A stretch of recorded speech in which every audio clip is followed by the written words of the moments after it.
¿Qué sucede en el país?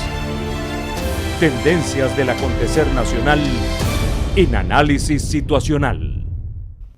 Bienvenidos a Análisis Situacional. Recuerde, no basta con estar bien informado, hace falta análisis situacional. Y para hacer un análisis situacional de lo que está ocurriendo en el mundo entero, hoy nos acompaña José González, uno de los más reconocidos analistas económicos y financieros internacionales. José González estudió periodismo y cine en Lima, se especializó en sociología y en patologías sociales, cursó máster sobre inflación en la Universidad de Columbia, trabajó muchos años como periodista en Perú y Colombia, cubriendo los sucesos de la guerrilla colombiana del M-19 y de Sendero Luminoso. Fue durante muchos años activista de derechos humanos y cubrió y hoy es experto en análisis económicos y financieros internacionales. Actualmente se desempeña como socio director de la consultora GCG en los Estados Unidos. Bienvenido, José. ¿Cómo estás? Encantado, Oscar. Un placer siempre estar en tu programa. Muy bien, gracias. No es fácil entender lo que está ocurriendo hoy en el mundo entero. Esta entrevista es para que nos expliques lo que está ocurriendo. ¿Cuál es la situación actual? Se habla de una desaceleración económica global y de una inminente recesión en los Estados Unidos. ¿Esto es cierto? ¿Qué impacto, qué consecuencias tiene para el resto del mundo?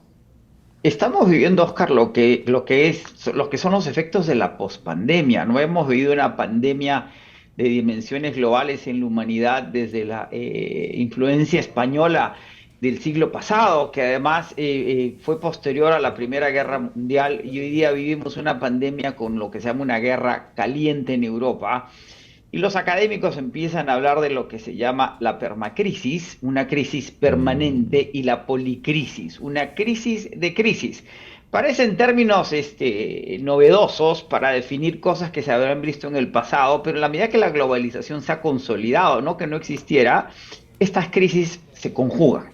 Y una de las cosas que estamos viviendo en la pospandemia y en la guerra caliente en Europa son los efectos en las dinámicas económicas en un ciclo capitalista enfocado en el consumo y en los temas financieros del siglo XX que está en un proceso entrópico.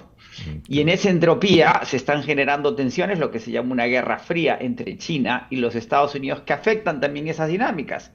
Y lo que sucede es que después del colapso de las economías puntual de las cuarentenas de la pandemia y el rebote subsiguiente, estamos entrando en un proceso inflacionario que tiene que ver con los nudos de las cadenas de abastecimiento entre Asia y las economías occidentales, y la presión en las materias primas energéticas por la invasión de Ucrania, que han acelerado un proceso que ya se venía a venir, porque consumimos más energía que nunca, se expanden las clases medias y las clases urbanas, y lo que ha hecho el conflicto en Europa es acelerar ese proceso. Y eso que ha generado que la inflación regrese, los bancos centrales aumenten las tasas de interés para combatir la inflación, que sigue siendo el impuesto más oneroso al ingreso, al salario, del que vive la mayor parte de la población.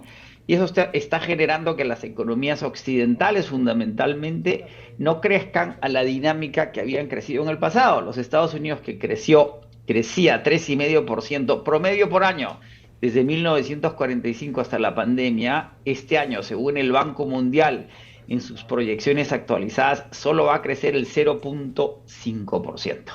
Cuando una economía como la americana, que depende del 75% del consumo, crece medio punto, si bien no es una recesión abierta, se habla de crecimiento recesivo, se va a sentir como una recesión. Hay una gran discusión entre los analistas, los operadores, los banqueros en los Estados Unidos, las multilaterales, si eso es una recesión, pero es muy claro que el mundo se desacelera y que en esa desaceleración tenemos procesos inflacionarios y de aumento del costo de dinero después de poco más de una década donde el dinero no valía nada y podíamos crecer sin ese dinero. Y eso replantea no solo dinámicas de crecimiento, sino objetivos hacia adelante en términos de qué modelos económicos queremos tener y cómo los queremos tener.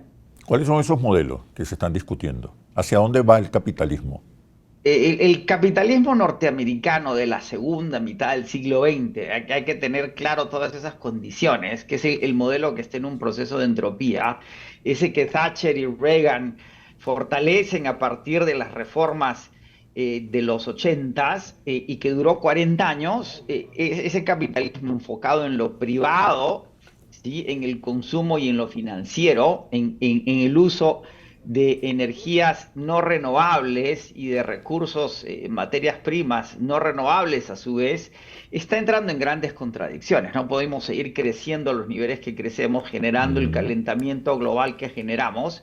Y hay una discusión eterna si hay calentamiento global o no, pero lo que sí ya podemos medir con mucha claridad después de 27 reuniones del Grupo de Trabajo de Naciones Unidas para el Cambio Climático, lo que se llama la COP, queda muy claro que las emisiones siguen subiendo y esas emisiones son el problema.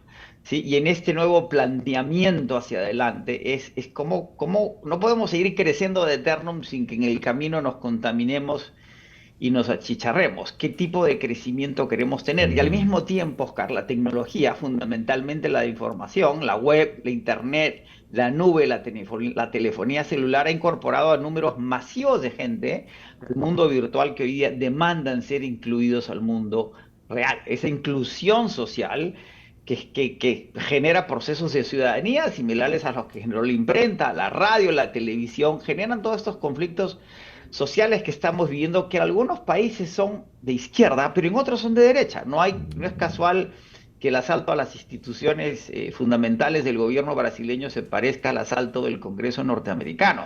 No solo se trata de inquietud social como la del Perú, que es masiva de la base, de alguna forma, por así llamarla, de izquierda, sino que lo mismo representa el asalto al Congreso. Hay sectores en los Estados Unidos conservadores que están muy descontentos. El contrato social no se les está cumpliendo y hay que prestar atención a ambas vertientes, porque si uno no presta atención a esas vertientes, la conmoción social puede ser muy grande y se puede descontrolar. Recordemos que el descontento alemán que genera el fascismo de los años Mm. 30 nace de las onerosas condiciones del armisticio de la post Primera Guerra Mundial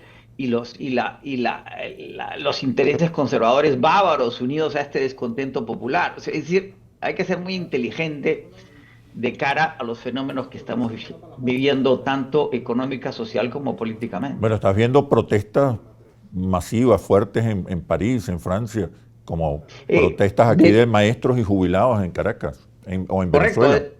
Y la primavera árabe, que evolucionó en otra cosa, fue lo mismo. Vemos lo mismo en Asia, en Irán, en Perú. Las protestas sociales en los últimos, desde el año 19 a la fecha, que empiezan de alguna forma en Chile, continúan en Colombia, pasan por Panamá, Ecuador y hoy día Perú. Ahora, lo que la gente demanda, Oscar, no es revolución, es Mm. inclusión. Ahora, para ciertos sectores conservadores, particularmente latinoamericanos, la inclusión es revolución, Sí, ¿verdad? cierto. Y lo que señalamos en términos de la telefonía celular, la, el negocio de las compañías de celular ha sido la ganancia de la gente. Es decir, cuando tienes una penetración celular de prácticamente el 100% de la población, la gente está informada. Y cuando la gente está informada, quiere participar. Y en ese afán de participar, quiere ser incluida. Y lo que la gente demanda es igualdad ante la ley y equidad de cara a la economía. La gente sabe que hay gente que gana más que otra porque estudió más, porque trabaja más Sí. o porque tiene propiedad. Lo que no acepta es que ese ingreso sea extremadamente inequitativo, que sucede a nivel de todo el mundo. Y quiere igualdad ante la ley. Si yo soy ciudadano, si soy parte de esta nación, demando ser tratado en términos iguales. Creo que eso es un poco lo que estamos viendo en esta pospandemia y en el marco de un conflicto que, siendo muy focalizado, tiene efectos globales. ¿Cómo quedan las ideologías allí? ¿Cómo quedan las ideologías? Pero por favor me respondes cuando regresemos de los comerciales. Ya venimos. ¿Qué sucede en el país? Tendencias del acontecer nacional en análisis situacional. ¿Qué sucede en el país? Tendencias del acontecer nacional en análisis situacional. Hoy nos acompaña José González, uno de los más prestigiosos analistas económicos y financieros internacionales. José, te preguntaba en el segmento anterior cómo quedan las ideologías en este nuevo ciclo que vive la humanidad? El momento presente es singular. La ideología no puede desaparecer completamente. Recordemos que sin ideología no hay doctrina. Sin doctrina no hay práctica política. No hay principios de los cuales Claro. planteamos el debate y no hay ni estrategia ni táctica. La política sin ideología, sin doctrina es un ejercicio vacío de conflicto permanente. Lo que sucede es que los enfoques están cambiando, pero queda muy claro que hay tensiones muy grandes entre sectores conservadores y liberales. Creo que lo de izquierda y derecha es muy maniqueo y hay que empezar a descartarlo. Además, dentro del conservadurismo hay un gran abanico de propuestas, lo mismo que dentro del liberalismo. Y esa discusión es la que estamos planteando y es lo que plantea Biden al principio de su mandato y en su campaña, que la lucha es más doctrinaria y menos ideológica. ¿Y qué plantea como doctrinaria? Él lo plantea entre democracia y autoritarismo. ¿Sí? Ujú. Y cómo se plantea ese debate, porque más nos queda claro que el progreso económico que se había planteado en la segunda mitad del siglo XX no necesariamente conlleva a procesos democráticos. También tenemos que empezar a definir qué es democrático, porque en los Estados Unidos, en la elección de Donald Trump, y la administración de Trump y el salto al Congreso, también hay un cuestionamiento de qué estamos hablando. Martin Wolf, el gran comentarista económico del Financial Times, probablemente el más influyente entre los sectores conservadores, habla de que tenemos que plantear en este siglo XXI un capitalismo democrático. Ya se está Democrático. hablando de cómo conciliar los intereses del capital, que son materiales, con los intereses de la democracia. Keynes decía que la economía buscaba la eficiencia, mientras que la política debe buscar la justicia social y la libertad personal. ¿Sí? Un buen gobierno tiene que ser sensible en lo social, racional en lo político y pragmático en lo económico. Es decir, ¿qué es lo social? Lo justo, la justicia. ¿Qué es lo político? La libertad. ¿Y qué es lo económico? La eficiencia. Esa es la discusión que se está dando. Y es menos No, no es ideológica, una porque no tenemos... discusión, no es una discusión en Estados Unidos. ¿Cuál es la discusión en América Latina? En la América Latina la gente está pasando hambre. Más allá de la libertad y la democracia, lo que demandan es justicia, Eh, prosperidad, pe- bienestar. Correcto. Ujú. Porque justicia en lo social. Recordamos que la justicia, tendemos a entenderlo como la justicia formal, de los tribunales. La Mm. justicia, Tony Judd decía que los seres humanos tenemos un sentido intuitivo por lo justo, lo que ajusta, lo que le corresponde a cada uno, que es en última instancia el ejercicio de la ciudadanía. De ahí que la gente quiera justicia en términos de inclusión, ya no de revoluciones como la del Claro. siglo XX, que se daban en otro contexto, la postindustrialización, todavía no habían los derechos humanos como los conocemos y concebimos hoy día. Hoy día incluimos en las agendas políticas la plurinacionalidad, la multiculturalidad, el feminismo, Ujú. los derechos de los grupos LGTBIQ alternativos en términos de género. Es una agenda que se llama postmoderna, la metamodernidad, es más compleja que en el pasado. De ahí que los movimientos sociales, que además están desarticulados, lo que se llaman movimientos sociales sin líderes, que los vemos desde los chalecos amarillos en París hasta las protestas estudiantiles en Chile y la protesta actual en Perú, tienen agendas que, de nuevo, no es que no sean ideológicas, son menos ideológicas de lo que Mm. eran en el pasado, porque no tenemos una guerra fría, ya no hay una división entre comunismo y capitalismo como la que tuvimos en el siglo XX. En esa complejidad es que se están dando estos cambios y estas demandas. Y queda claro cada vez más, Oscar, es la discusión que acaba de suceder en Davos, Ujú. la meca del globalismo capitalista corporativo inteligente, y por eso hay que escucharlo. Queda claro que la economía y su búsqueda de la eficiencia no son suficientes para enfrentar estos problemas que se mencionan como parte de una policrisis y una permacrisis. Además, en donde los modelos están agotados, ni el capitalismo occidental más extremo puede dar solución a los problemas, ni las propuestas socialistas o comunistas del siglo XX pueden satisfacer las necesidades de la gente. En un contexto, además, que hoy día consumimos mucho más, Oscar, que lo que hacíamos en el siglo XX, que nuestros padres o nuestros abuelos. Hoy día no se puede vivir sin internet, no se puede vivir sin telefonía celular. Sí. ¿Y de dónde saco el ingreso que me permite pagar esos costos, además de la alimentación y el techo en sociedades urbanas en donde la vida es un poco más compleja. Ahora, si la izquierda, si ni la izquierda ni la derecha está dando respuestas, ¿dónde están las respuestas? Y quiero referirme al caso latinoamericano. Hay una nueva ola progresista, pero de signo distinto a la que vivimos a principios de siglo y en el siglo pasado. ¿Está el progresismo entendiendo lo que está ocurriendo? ¿Tiene respuestas? ¿Cuáles son las respuestas? Yo creo que sí, es un proceso en marcha, es un proceso en construcción, de la misma manera que las propuestas socialistas de la segunda mitad del siglo XX en América Latina y en el mundo iban en esa dirección. ¿Cómo caracterizamos a este nuevo progresismo? Tiene visos de ser una socialdemocracia radical, con ciertos visos conservadores en ciertos países, ¿sí? Las agendas liberales no necesariamente son las del liberalismo posmoderno. Hay cosas muy características de nuestra cultura latinoamericana. Ahora hay que entender que el progresismo se genera como una propuesta política en los Estados Unidos a principios del siglo XX. Básicamente son las propuestas de Wilson, del presidente Wilson y de Teddy Roosevelt, consolidadas por FDR, por Franklin Delano Roosevelt, donde dicen que el Estado tiene un rol fundamental como árbitro entre lo privado, lo social y lo público, ¿sí? Y el progresismo dice que las medidas fiscales tienen que favorecer a la mayoría y no a las propuestas regresivas que favorecen a las minorías.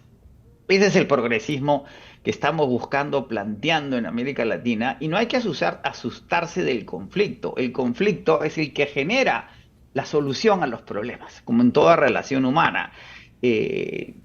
Lincoln en los Estados Unidos, de cara al interés del sur, de confederar la Unión, de separarse para mantener el sistema de la esclavitud, precipita una guerra civil, y en esa guerra civil fomenta la enmienda 13 que emancipa a los esclavos. Y de esa guerra civil, que fue absolutamente destructiva, es la guerra más con el mayor costo humano en la historia de la humanidad en términos de muertos per cápita, consolida lo que es la unión de los Estados Unidos, se conforma la nación norteamericana que no existía hasta ese momento, y los conflictos que estamos viviendo son conflictos en los que hay una búsqueda de un encuentro entre las distintas partes de las naciones que conforman América Latina. ¿Cuál es ese nuevo orden que está surgiendo? ¿Cuál es ese nuevo orden que está surgiendo en medio de una guerra caliente, de una guerra fría, de una guerra comercial, de una guerra social? ¿Cuál es el nuevo orden? Pero me respondes, por favor, cuando regresemos de los comerciales. Ya venimos.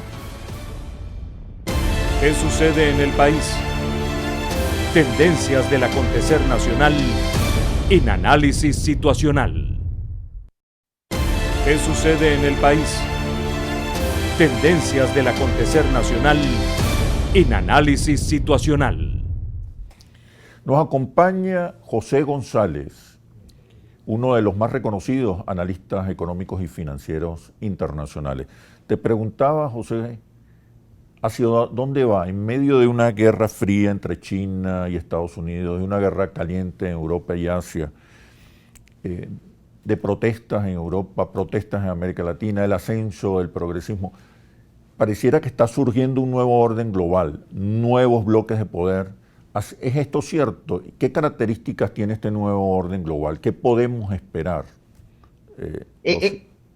Es correcto, Oscar. Estamos pasando, como lo hemos discutido muchas veces, de un orden bipolar a un interregno unipolar, a un orden multipolar. No solo es la entropía en términos económicos y demográficos del G7 de Occidente, es muy similar al proceso japonés, la ascendencia de Asia, en la que hay que tomar en cuenta la India, que va a superar en términos de población a China en los próximos años, rápidamente, las aspiraciones de Eurasia y del Medio Oriente, que son legítimas en función de su existencia geográfica, además de los recursos naturales que detentan en el proceso de transición energética, las necesidades de África y la inevitable e imprescindible unión de América Latina para representar en este juego, en base a los recursos naturales que tenemos y a nuestra propuesta demográfica. Seguimos teniendo un bono demográfico que en esta transición está cuestionando los principios de la globalización del siglo XX, en lo que el Fondo Monetario Internacional llama una fragmentación Geoeconómica. una fragmentación geoeconómica producto de tensiones geopolíticas globales que están generando esta guerra fría ¿Cómo, en cómo- esta transición. ¿En qué consiste esa fragmentación geoeconómica? Básicamente lo que Tiene que dice ver el con el fin fondo de la globalización, ¿no? tiene que ver con el replanteamiento de globalización. La globalización no se puede acabar. Somos Claro. economías globalizadas en las cuales ciertas naciones producen economías lo que otras consumen y unas consumen. Es decir, la relación China-Estados Unidos es indestructible y es lo que le plantea Biden allí en la reunión que tuvieron recientemente en donde le dice, vamos a competir sin conflicto. ¿Sí? Vamos a establecer reglas de juego en esta nueva relación en la que tú eres el segundo poder hegemónico y ejerces influencia en ese poder hegemónico. Recordemos que el imperio norteamericano y el imperio chino se parecen en el sentido que no son expansionistas, entendido el expansionismo como los imperios anteriores, romano, francés, español, y no son poderes que ejercen en hegemonía, que consolidan geográficamente sus fronteras, pero que no necesariamente están interesados en exportar su modelo. Son aislacionistas en cierto sentido y tienen poder comercial. Ahí es donde viene la tensión y la reinvención de esas nuevas dinámicas. Hay que recordar también que esta desaceleración de Occidente afecta a China, que ya no puede crecer a tasas del 9% promedio, como en los últimos 50 años, sino que probablemente no pueda crecer más del 5% en el mejor caso. El año pasado China creció 3%, el gobierno chino dice que va a crecer 5.5 este año, las multilaterales dicen que va a crecer entre 4.4 y 4.6, y ahí se da esta fragmentación económica y advierte el fondo que hay que tener cuidado con la autarquía productiva, porque en este proceso de crisis energética, en la medida que crecemos más, nos urbanizamos y generamos clases medias, estamos demandando cantidades ingentes de energía. Y el modelo energético, por el calentamiento global y las emisiones, tiene que cambiar de uno enfocado en los combustibles fósiles a uno en energías renovables, ¿sí? Y que estaría basado en lo que llaman los metales y minerales críticos, en la medida que hay que construir toda la infraestructura de esta energía renovable. Sin embargo, en la transición, que va a durar más allá de los objetivos de los acuerdos de París, que hablan del año 35-50, probablemente tome buena parte de este siglo, la demanda de recursos energéticos convencionales va a seguir siendo muy alta. Y ahí es donde entra el rol de Venezuela, porque Venezuela tiene las Exacto. reservas más importantes del mundo en petróleo convencional y está en Occidente. Y parte de esta tensión generada por esta fragmentación geoeconómica a la que hace referencia el fondo y de la que se habla en, en Davos es sobre la seguridad energética. Venezuela está en el medio de esa discusión y con un perfil de crecimiento y progreso en las próximas 2 décadas que podrían ser absolutamente extraordinarios, Oscar. Venezuela está en una situación similar a la que estuvo a principios del siglo pasado, cuando se descubren, desarrollan las potencialidades energéticas venezolanas que podrían llegar en esta coyuntura a esos 6 millones de barriles de los que se hablaron durante la apertura petrolera del segundo gobierno de Caldera, o los 5 millones de barriles de los que se habló durante la siembra petrolera en el gobierno de Hugo Chávez Frías. José, ¿Venezuela se convierte ahora en una prioridad en la agenda de los países desarrollados, en la agenda de las grandes potencias? Y no solo de los países desarrollados. ¿Qué significa esto? ¿Intervención o comprensión? No solo en los países desarrollados, sino en términos globales, Oscar. Es decir, las fuentes de energía convencional se están agotando en el mundo. Arabia Saudita se compromete a producir 13 millones de barriles cuando se reúne con el presidente Biden, y Arabia Saudita no puede producir más de 11 millones de barriles y la geología saudí no es completamente transparente. Venezuela tiene las reservas de petróleo convencional más importantes, más grande del mundo, probadas geológicamente en 2 procesos de apertura petrolera, el de la segunda administración de Caldera y durante siembra petrolera del presidente Chávez, donde se certifica que Venezuela puede producir hasta 6 millones de barriles diarios y el mundo necesita que Venezuela produzca esos 6 millones de barriles diarios. Si Venezuela logra hacerlo en los próximos 20 años, ese es un proceso largo, en el cual además, como dices, hay que llegar a entendimientos mutuos entre las partes, con respectos mutuos entre las partes. No hay que ignorar que los americanos son muy pragmáticos en ese sentido. Si llegaron a acuerdos previos con algunos de sus némesis políticos más grandes, como la Unión Soviética convertida en Rusia, Vietnam, China, pueden llegar a acuerdos con Venezuela para que eso suceda. Y ya tenemos indicaciones muy claras en términos de los objetivos estratégicos de largo plazo de los Estados Unidos y la forma en que esas relaciones se pueden establecer. Eso podría generar que Venezuela tenga una década prodigiosa o 2 décadas prodigiosas. Ya lo estamos viendo. Solo con el arreglo de la economía venezolana, para citar lo que se dice en Caracas, la economía venezolana creció 6,5% el año pasado, podría crecer 6% más este año, que es recuperación de lo perdido, pero podría mantener tasas de crecimiento muy dinámicas y positivas, como sucedió a principios del siglo XX, durante la creación de la industria petrolera venezolana, que podrían cambiar todas las dinámicas vividas en el país en las últimas décadas, en la medida que se enfoque en la eficiencia económica, en el pragmatismo económico, en esta producción petrolera. Y no solo es Venezuela en el caso latinoamericano, el 40% de la producción de cobre mundial se concentran en Perú y Chile, y no hay transición energética sin cobre. El cobre se ha convertido en uno de los minerales estratégicos más importantes del mundo, y eso también lo determina la geología y lo que los geólogos llaman la meteórica, que es los meteoros que se estrellaron en la Tierra hace 50 millones de años y que crearon estas reservas de metales y minerales. El litio, en el triángulo del litio entre Argentina, Bolivia y Chile, 60 a 80% de las reservas de litio. Brasil, que era un importador neto de alimentos hace 20 años, hoy es el cuarto exportador de alimentos en el mundo.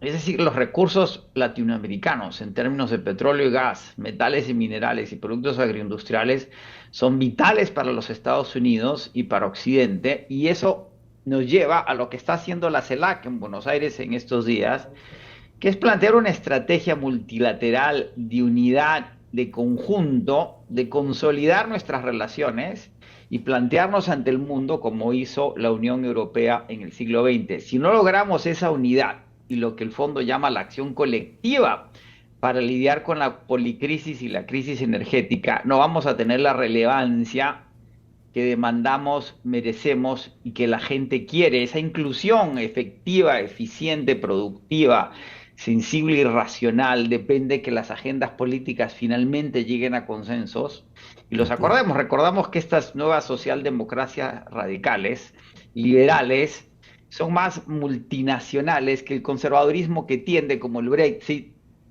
al aislacionismo. Es normal, los conservadores y liberales tienen propuestas positivas y negativas, virtudes y beneficios, y tenemos que capitalizar lo que está sucediendo. La Unión Europea fue producto de una agenda progresista europea en el siglo XX y deberíamos consolidarla en términos más pragmáticos y no necesariamente ideológicos, independientemente de que mantengamos nuestra vocación ideológica. Ahora, José, ¿cómo entender que Venezuela es una prioridad en la agenda global, en la agenda energética, y se mantienen las sanciones que impiden progresar, desarrollar la industria petrolera y la economía en general de Venezuela? ¿Cómo explicar esta especie de paradoja? Pero por favor me respondes cuando regresemos de los comerciales. Ya venimos. ¿Qué sucede en el país? Tendencias del acontecer nacional en análisis situacional. ¿Qué sucede en el país? Tendencias del acontecer nacional en análisis situacional.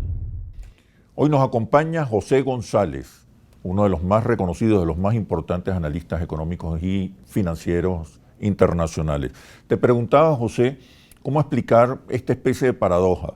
La prioridad de Venezuela como fuente energética y la necesidad de que desarrolle su economía y su industria petrolera, y la vigencia aún de las sanciones, y de unas sanciones que nos espera una flexibilización importante, significativa a corto plazo. Es producto de los legados y rezagos de las políticas de la Guerra Fría y este tema de las sanciones americanas, que empiezan como todo con muy buena intención. Recordemos que uno de los primeros países en ser sancionado fue Chile, en el Chile de Pinochet, perdón, en lo que se llamó la enmienda Kennedy, que sancionaba en el gobierno de Pinochet para prohibir la venta de armamento norteamericano a Chile. Las sanciones se fueron convirtiendo a lo largo de las décadas, entre los 70 y la actualidad, en uno de los medios escogidos por los gobiernos norteamericanos para expresar su disconfort, su displacer, sus tensiones con naciones consideradas como enemigas o como adversarias.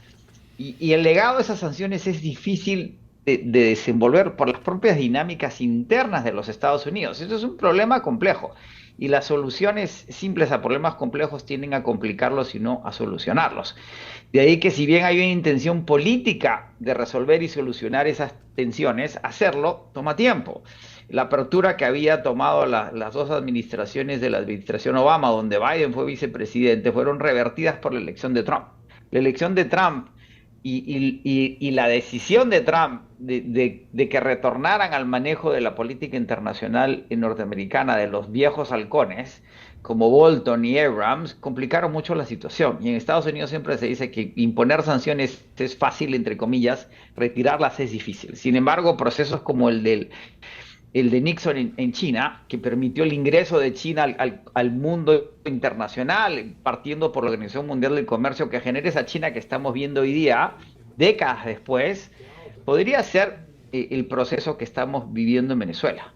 El proceso de Chevron, que está avanzando mucho más rápido de lo esperado, con objetivos de producción que podrían cumplirse, porque Chevron argumenta que no se está incrementando la producción, sino que se está recuperando producción perdida, que podría ser relativamente más dinámico que crear producción nueva, podrían sorprender al mundo externo y a los venezolanos. Y hay que tomar en cuenta que las decisiones que está tomando Estados Unidos de cara al futuro energético de Venezuela y la relación con los Estados Unidos son decisiones estratégicas a largo plazo. Nos queda claro que la crisis energética ha llegado para quedarse, y que las decisiones que se tomen hoy van a tener efecto en 5, 10, 15, 20 años. El petróleo convencional se está acabando y Venezuela es la fuente de petróleo convencional más importante del planeta y además es competitivo en términos de costos.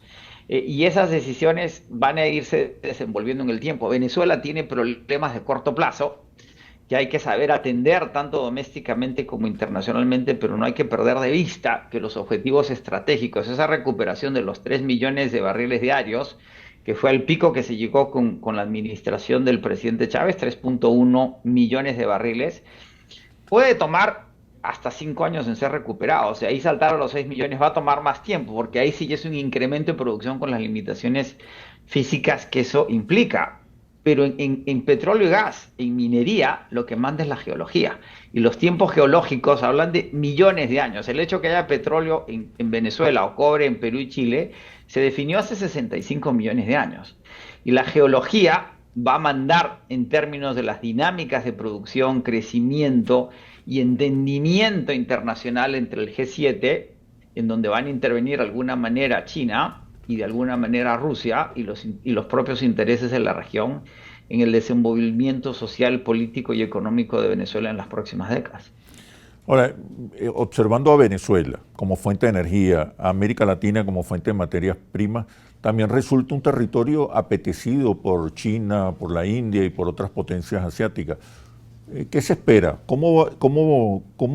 ¿Qué puede ocurrir en esta competencia por los recursos naturales en América Latina entre Estados Unidos y los países emergentes, desarrollados como China y la India? Hay declaraciones claras de ambos países en términos de sus intereses en los minerales críticos y en los recursos energéticos. Y ya hay una discusión y lo que llama Standard & Poor's la guerra del cobre, particularmente en el caso peruano, en donde ya hay inversiones chinas, hay desarrollos chinos en minería, particularmente de cobre, que están compitiendo con intereses mexicanos y norteamericanos que también tienen inversiones y corporaciones explotando cobre en el Perú. Esa tensión se va a mantener, por otro lado, porque además el 40% del cobre se funde y se refina en China. Es decir, el cobre, que es el mineral básico, fundamental para la transición energética, a los que se suman el níquel, el cobalto, el litio, lo que se llaman los cuatro fantásticos, y otros metales y las tierras raras, se desenvuelve en América Latina. Y eso ha sido parte de las discusiones que ha tenido la administración Biden con la presidencia china en términos de cómo competir sin conflicto por esos recursos. También se ha dado esa discusión en la reunión de los tres amigos en la medida que la quinta productora de cobre en el mundo es Grupo México, una empresa mexicana que tiene grandes operaciones en Perú, y la misma discusión se da en el caso venezolano, con la ventaja que en Venezuela, para los Estados Unidos, tiene una relación muy antigua con los Estados Unidos. Chevron Claro. empezó a explotar petróleo en Venezuela en 1920, o sea, por eso es que Chevron no se fue de Venezuela y sigue insistiendo en Venezuela, porque conoce la geología, la cultura, la dinámica, sabe cómo producir petróleo en Venezuela y sabe que va a ser una fuente para su emprendimiento, su empresa y su negocio en décadas por venir. Lo que nos toca hacer en América Latina es no cometer los errores de nuestras oligarquías o nuestras élites en el siglo XX y no conceder o ceder esos recursos fácilmente a los intereses occidentales, sino capitalizarlos. En el Com- Perú vivimos obsesionados, o sea, como sabes, soy peruano, por el crecimiento y la inversión extranjera. Y ya deberíamos pensar en una economía que tenía 26.000 millones en los 80 y hoy día tiene 270.000 millones en el desarrollo y la inversión doméstica. Hay que recordar que el desarrollo y el progreso son materiales, perdón, el crecimiento y el el progreso crecimiento. son materiales. El crecimiento es económico, el progreso es financiero, cuando creamos excedentes y los reinvertimos para vivir mejor. Ok. El desarrollo es humano, Oscar. El desarrollo es infraestructura, educación y salud. Tenemos que empezar a pensar ya, a creer ya, la economía brasileña es del tamaño de la economía rusa. Si ya podemos darnos el lujo de pensar en desarrollo e invertir en el activo más importante que tenemos, que son los venezolanos, los peruanos, los brasileños, en nuestra propia gente, y que financiando nuestro desarrollo con nuestros propios recursos, generamos que el retorno del capital que se genera a través del trabajo se quede en casa y no se exporte al extranjero. Ahora, en el caso de Venezuela, el conflicto político, la polarización, redujo la economía venezolana en dimensiones minúsculas. Uh-huh. ¿Qué puede hacer Venezuela? Recientemente ocurrió, o está ocurriendo en Venezuela, una espiral inflacionaria, una hiperinflación, una devaluación terrible. ¿Qué está pasando con la economía venezolana? ¿Cómo recuperarla? ¿Cómo aprovechar las condiciones, el contexto favorable internacional? Me responde cuando regresemos de los comerciales. Ya venimos. ¿Qué sucede en el país? Tendencias del acontecer nacional en análisis situacional. ¿Qué sucede en el país? Tendencias del acontecer nacional en análisis situacional. Conversamos con José González, uno de los más importantes analistas económicos y financieros internacionales. Te preguntaba, José, sobre el caso venezolano. El impacto de las sanciones y la polarización ha tenido un efecto devastador sobre nuestra economía. ¿Cómo recuperarla? ¿Qué hacer? Estamos viviendo nuevamente un ciclo de hiperinflación y devaluación terrible. ¿Qué está pasando? ¿Qué hacer? La caída en la producción petrolera de esos 3.1 millones de barriles a los actuales 770.000, más o menos, es lo que ha causado y a los que se sumaron las sanciones, que fueron además extremadamente onerosas, han llevado a que la economía venezolana, que llegó a ser una economía de 400.000 millones de dólares, esté en 40.000 millones de dólares.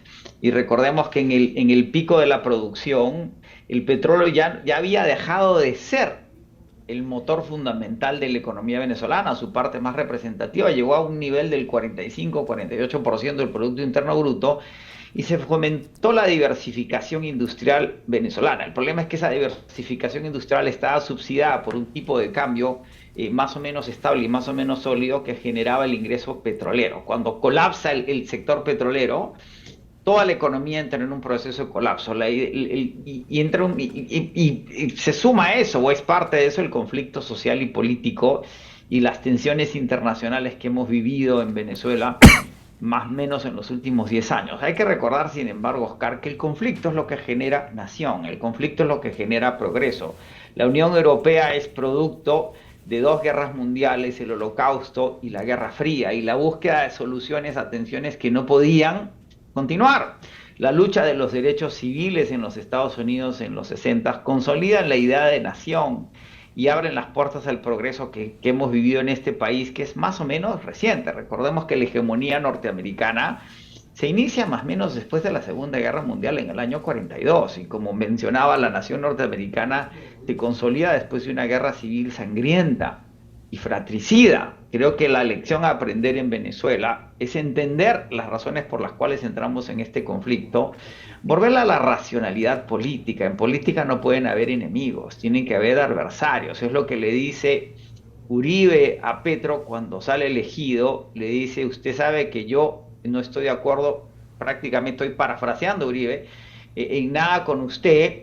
Sin embargo, lo felicito, presidente Petro, y me sumo a sus esfuerzos porque ambos somos colombianos. Ese Twitter de Uribe cambia toda la temperatura política colombiana y posibilita la gobernabilidad de la administración Petro, que entra de nuevo en sus propios conflictos y sus propias contradicciones, como debe ser en cualquier proceso político en cualquier parte del mundo. Las lecciones deben ser muy claras, y además en la Venezuela poschavista, madurista, posmadurista, como se quiere llamar, tiene que haber un claro entendimiento que ya no se puede desincorporar lo incorporado. Y hay que llegar a entendimientos entre todas las partes, más aún de cara a lo que puede significar, Oscar, el levantamiento de las sanciones, la inversión masiva en activos petroleros venezolanos y las perspectivas de crecimiento que eso significa. Cómo modificamos los comportamientos del pasado y cómo utilizamos esa nueva solvencia, ese nuevo ingreso, ese nuevo progreso para construir mejores sociedades. Ese es el mismo reto que tenemos en el Perú. Con los precios del cobre actuales y con la posibilidad de que el Perú pueda duplicar, geológicamente probado, como en el caso venezolano, su producción de cobre, en el Perú las cosas van a empeorar. Digo, se van a poner peor porque se van a poner mejor. ¿Qué hacemos con ese ingreso que solo crece y crece y crece? Y con una solvencia en el Perú, a diferencia de Venezuela, que es inmensa. El Perú es el país más solvente de América Latina, y sin embargo, las tecnocracias y las élites peruanas se resisten a invertir esa solvencia en el desarrollo del Perú. Esa es parte del conflicto. Por eso la gente quiere inclusión, quiere que esa solvencia se utilice adecuadamente, no que se gaste, sino que se invierta. Ese es el reto que tenemos en toda América Latina, y además prestar atención. De ahí que hay que desideologizar de alguna forma los reclamos sociales y tomar en cuenta que los sectores conservadores también tienen necesidades, también tienen aspiraciones, y que también deben ser incluidos. Lo que sucedió en los Estados Unidos y lo que está sucediendo en este país después del asalto al Congreso del 6 de enero de hace un par de años. José, para culminar, ¿qué le falta a la política económica venezolana? Tengo solo 30 segundos. Las medidas implementadas en los últimos años son absolutamente racionales, y es lo que se tenía que hacer. Sin embargo, la cuenta de capital en la balanza de pagos está seca por el problema petrolero y por el aislamiento de la nación. Es imprescindible llegar a los acuerdos que permitan retomar la relación con los multilaterales para reestructurar la deuda y que esa cuenta de capital se vuelva a alimentar, 1, con los acuerdos de México, 2, con la producción petrolera, 3, con la asistencia de los multilaterales. Bueno, José, muchísimas gracias por este extraordinario análisis situacional. Espero verte pronto. Espero verte aquí, en vivo, pronto. Pronto. Sí, te lo prometo. Bueno, hasta pronto, José. Muchísimas gracias. Gracias. Nos vemos en un próximo análisis situacional por Globovisión, periodismo libre, independiente y veraz. Hasta pronto.